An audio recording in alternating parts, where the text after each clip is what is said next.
Alright, so today we're going to talk a little bit about essentially being able to take scanned files or files that we've scanned and bringing them into the computer to then use them. So I'm going to go ahead and, actually meant to import that file here. But we're going to bring a scanned file into the computer here. This is just a good example of a scanned file here. This is text. Now you'd be scanning in shapes and what have you, but when you're scanning, in this case, we're going to do a straight path trace bitmap. We've brought in our scanned image. We do brightness cutoff. Brightness cutoff is going to take essentially where the darkest parts and the lightest parts are, make a line. So I'm going to hit OK.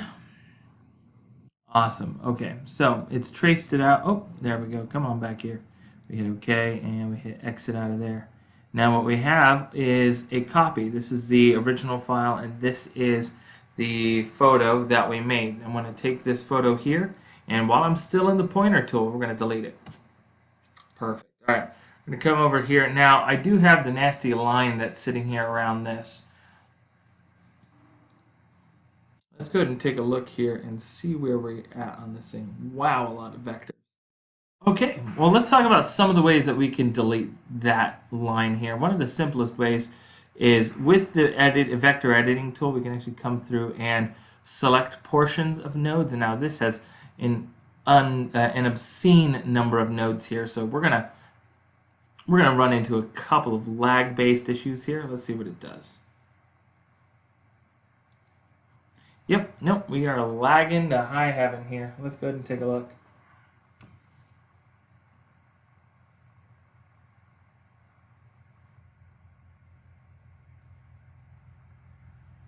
Nope.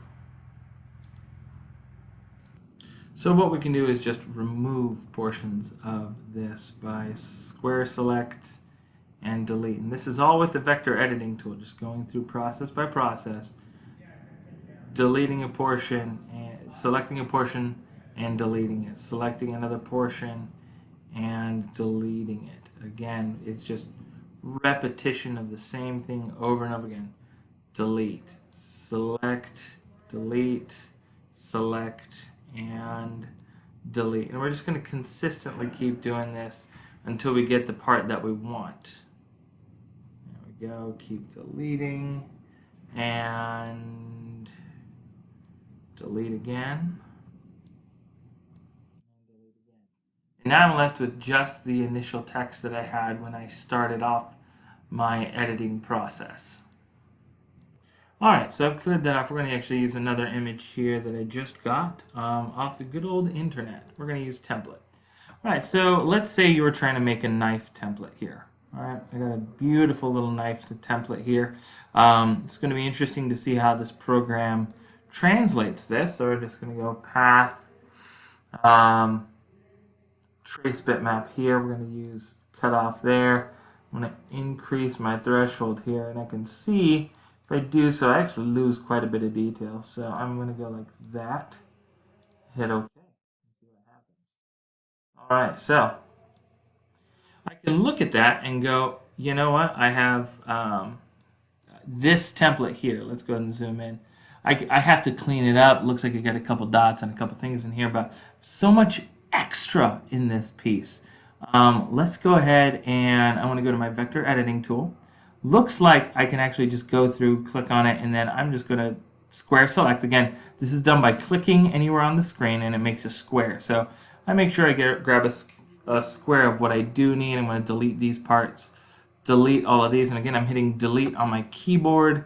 I can just go through, boom, look at that. Alright, look at that, boom. Alright, keep going. Boom, delete those and delete those, and then it looks like I had a stray one here. We'll delete that one. And I'm going to go in here and I'm just going to delete those there.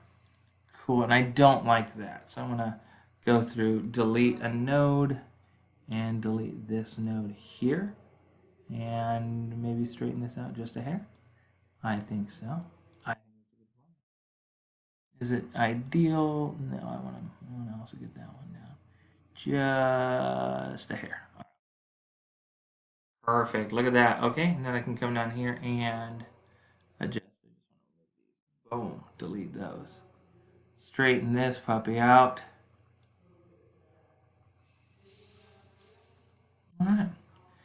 that is the basis for a semi-decent knife. I want to delete another one of these notes because I don't like it.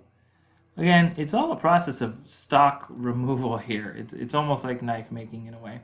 But there, now I have a small knife blade I can then go ahead, take to my plasma cutter, cut out of some 1080 steel, something that's going to harden nicely when I start to work with it, and I can make a knife blade.